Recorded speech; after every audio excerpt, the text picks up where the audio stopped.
আজকের প্রথম খবরটা হলো বিক্ষোভের মুখে পদত্যাগ বাংলাদেশের প্রধান বিচারপতির। আন্দোলনকারীদের বিক্ষোভের মুখে পদত্যাগ করেছেন বাংলাদেশের প্রধান বিচারপতি ওবায়দুল হাসান। শনিবার দুপুরে বাংলাদেশের আইন মন্ত্রণালয়ের তরফে পদত্যাগের বিষয়টি নিশ্চিত করেছে। হাসান পদত্যাগ করতে বাংলাদেশের অন্তর্বর্তীকালীন সরকারের ভারপ্রাপ্ত প্রধান বিচারপতির পদে বসলেন মোহাম্মদ আশফাকুল ইসলাম। বাংলাদেশের সংবাদ মাধ্যম সূত্র খবর, প্রধান বিচারপতি হাসানের পদত্যাগের দাবিতে শনিবার সকাল 10:30 থেকে ঢাকায় সুপ্রিম কোর্টের হাইকোর্ট বিভাগের বর্ধিত ভবনের সামনে বিক্ষোভ দেখান আন্দোলনকারীরা।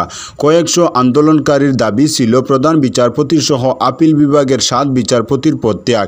বেলা 1:30 নাগাদ প্রধান বিচারপতি হাসান পদত্যাগ করেন। জানা গিয়েছে, হাসানের পাশাপাশি আপিল বিভাগের 5 বিচারপতি পদত্যাগ করতে পারেন। এরপরই তড়িঘড়ি করে ভারপ্রাপ্ত প্রধান বিচারপতির নাম ঘোষণা করা হয়।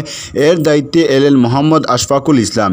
এর আগে বাংলাদেশের সুপ্রিম কোর্টের আপিল বিভাগের একজন বিচারপতি হিসাবে কাজ করেছেন আশফাকুল।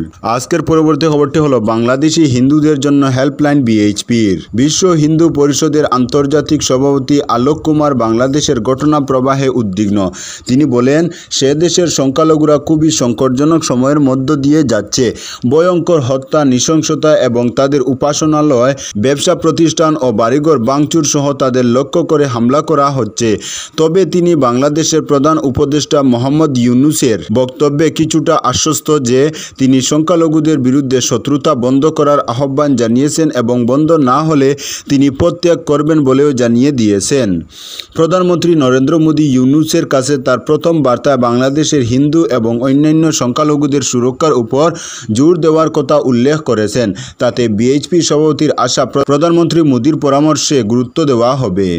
বাংলাদেশি হিন্দু এবং অন্যান্য সংখ্যালঘুদের মধ্যে শান্তি ও আস্থা পুনর্স্থাপনের জন্য বিশ্ব হিন্দু পরিষদ দাবি করে বাংলাদেশের সংখ্যালঘুদের শান্তি, কল্যাণ ও সম্প্রীতি নিশ্চিত করা হোক। যেসব পরিবারের সদস্য নিহত বা ক্ষতিগ্রস্ত হয়েছেন তাদের পরিবারকে ক্ষতিপূরণ দেওয়া হোক এবং দোষী ব্যক্তিদের আইনের আয়তায় এনে বিচার করা হোক এবং আইন অনুযায়ী শাস্তি দেওয়া হোক। বিশ্ব হিন্দু পরিষদ এদিন 0091-01-26103495 নম্বরের একটি হেল্পলাইন নম্বর প্রকাশ করেছে। যে কোনো প্রতারিত, লাঞ্ছিত, নির্যাতিত বাংলাদেশি হিন্দু বিএইচপির সঙ্গে যোগাযোগ করতে পারবেন এবং বিএইচপি ভারত সরকারের সঙ্গে সমন্বয় করে তাদের যথাসম্ভব সাহায্য করার চেষ্টা করবে। আজকের পরবর্তী খবরটি হলো থানার নিরাপত্তায় সেনা মোতায়েন বাংলাদেশে। ধীরে ধীরে স্বাভাবিক হচ্ছে বাংলাদেশের পরিস্থিতি। 639 থানার মধ্যে 361টি থানায় কাজ শুরু হয়েছে। থানাগুলোর নিরাপত্তায় সেনা মোতায়েন করা হয়েছে। তবে হামলা, ভাঙচুর, অগ্নিসংযোগে ক্ষতিগ্রস্ত থানাগুলিতে এখনও কাজ শুরু হয়নি। 5 আগস্ট হাসিনার পদত্যাগের পর সারা দেশে পুলিশি কার্যক্রম বন্ধ হয়ে যায়। পুলিশরা থানায় আসতে সাহস পাননি। পুলিশের নতুন মহাপরিদর্শক আইজিপি মোহাম্মদ মইনুল ইসলাম গত বুধবার সব পুলিশ সদস্যকে 24 ঘন্টার মধ্যে কর্মস্থলে যোগ দেওয়ার নির্দেশ দেন। বৃহস্পতিবার পুলিশ সদস্যরা কর্মস্থলে যোগদানও করেন। থানাগুলোতে নতুন করে আর হামলার ঘটনা ঘটেনি। এদিকে বৃহস্পতিবার বন্দরনগর, চট্টগ্রামে ও জামালপুরে জেল ভেঙে বন্দীরা পালানোর চেষ্টা করে তাদের আটকানোর জন্য গুলিবর্ষণ করে কারারক্ষীরা। বেশ কিছুক্ষণ পরিস্থিতি নিয়ন্ত্রণে আসে। ওই ঘটনায় অন্তত 6 জনের মৃত্যু হয়েছে। আহত হন কারারক্ষী সহ 18 জন। জানা গিয়েছে, সেখানে মুক্তির জন্য বিদ্রোহ শুরু করে বন্দীরা। সেনাবাহিনী ও কারারক্ষীদের সঙ্গে তাদের সংঘর্ষ হয়। আজকের পরবর্তী খবরটি হলো বেসরকারি স্কুলে গরিব পড়ুয়াদের জন্য 25% আসন সংরক্ষণের প্রস্তাব। শিক্ষাক্ষেত্রের উন্নতি এবং কর্মসংস্থান বাড়ানোর লক্ষ্যে বেশ কয়েকটি গুরুত্বপূর্ণ সিদ্ধান্ত নিয়েছে মন্ত্রিসভা। শুক্রবার মুখ্যমন্ত্রী হিমন্ত বিশ্ব শর্মা মন্ত্রিসভার বৈঠকে দরিদ্র ছাত্রদের জন্য মাতৃভাষা মাধ্যম বেসরকারি স্কুলগুলিতে 25% আসন সংরক্ষণের প্রাথমিক প্রস্তাব করেছিলেন। প্রস্তাবটি অনুমোদনের পর বাস্তবায়িত হলে সামাজিক সংস্থা দ্বারা পরিচালিত অসমীয়া বা অন্যান্য মাধ্যম সম্পূর্ণ বেসরকারি স্কুলে সংরক্ষিত 25% দরিদ্র শিশুদের জন্য ছেড়ে দেওয়া হবে এবং এ ধরনের ছাত্রের ফি রাজ্য সরকার বহন করবে। আজকের পরবর্তী খবরটি হলো 90% নদী গর্বে। ভবন ছাড়লেন ইস্ট গোবিন্দপুর এমই স্কুলের শিক্ষকরা। আসবাবপত্র যতটুকু পারছেন ততটুকু নিয়ে স্কুল স্কুল ছাড়তে বাধ্য হয়েছেন শিক্ষক শিক্ষিকারা।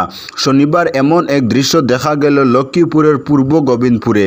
4 বছর ধরে বরাক নদীর রাক্ষসী বাঙ্গনের কবলে পড়ে অবশেষে স্কুলের বৃহৎ অংশ নদীগর্ভে তলিয়ে যায়।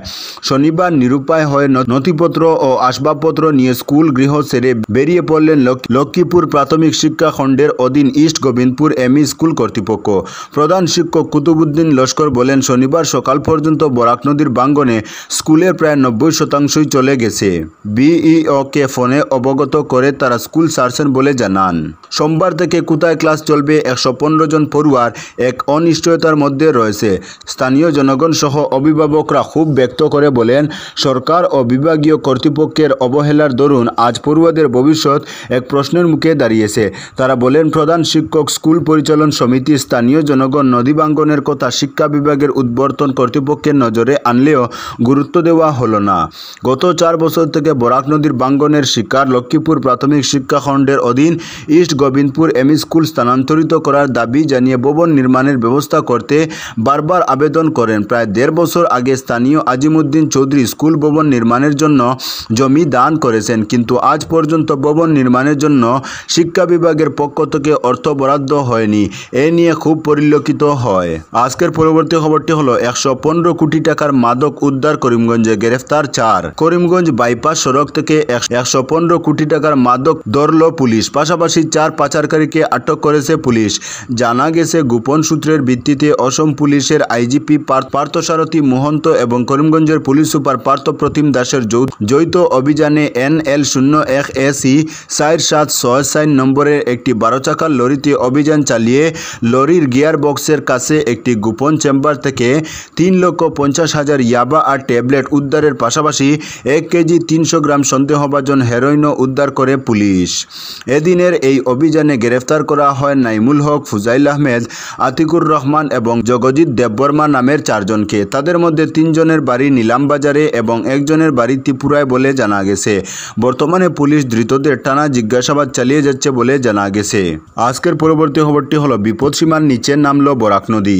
স্বস্তির খবর, শিলচরের জনগণকে 3 দিন আতঙ্কের মধ্যে রেখে অবশেষে বিপদসীমার নিচে নামলো বরাক নদী। শনিবার দুপুর 12টায় শিলচর অন্নপূর্ণা ঘাটে বরাকের জল বিপদসীমার নিচে নেমে দাঁড়িয়েছে 19.80 মিটার। এখানে নদীর বিপদসূচক চিহ্ন 19.83 মিটার। সকাল 11টায় এখানে নদীর জলস্তর ছিল 19.84 মিটার। এর আগে সকাল 9টা থেকে 12টা পর্যন্ত জল 2 থেকে 3 সেন্টিমিটার করে কমেছে। শুক্রবার রাত 1টা থেকে সকাল 9টা পর্যন্ত জলস্তর কমার হার ছিল 1 থেকে 2 সেন্টিমিটার। আজকের পরবর্তী খবরটি হলো হিমাচল প্রদেশে ভারী বৃষ্টি, বন্ধ 128টি রাস্তা। ভারী বৃষ্টি হিমাচল প্রদেশের বিভিন্ন অংশে 128টি রাস্তা বৃষ্টির জেরে বন্ধ করে দেওয়া হয়েছে। বৃষ্টির ফলে ধস এবং বন্যা পরিস্থিতিও তৈরি হয়েছে। হাওয়া অফিস হিমাচলে ইতিমধ্যেই অরেঞ্জ অ্যালার্ট জারি করেছে। বৃষ্টির সঙ্গে বাজও বাড়তি মাথা ব্যথার কারণ হয়েছে। নদীগুলিতে জারি করা হয়েছে হলুদ সতর্কতা।